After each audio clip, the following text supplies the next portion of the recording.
हुन जी पुकार। कांजीराम सावरिया। हुन खां कॾहिं एतिरो कंहिं पुछियो ई न हो। हूअ त अणवणंदड़ ख्वाहिशनि खे क़बूले थी। हूअ जेका हर रोज़ पंहिंजे मन में कोरनि एहसासनि खे हिकु तरतीब बणाए वरी वारीअ जे लीकेज या मिटाए थी छॾे। हूअ जेका समाज जे रस्मनि मूजिबि पंहिंजनि ख्वाबनि खे खोखला थी लेखे।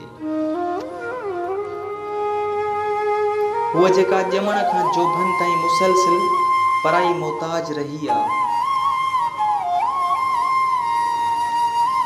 हूअ जेका कॾहिं किथे घुमण जी प्रार्थना हूंदे बि कंहिं गूंगे जियां महसूस कंदी आहे।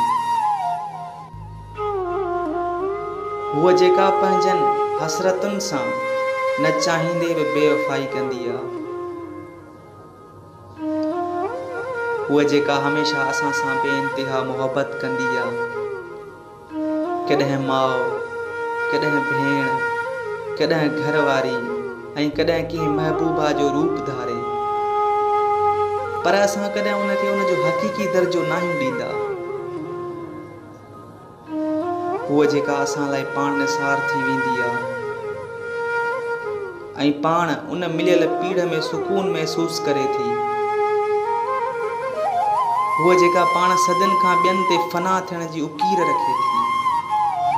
लेकिन अफ़सोस हुन जी पुकार असां लाइ तिर जेतिरो असरु नथी रखे।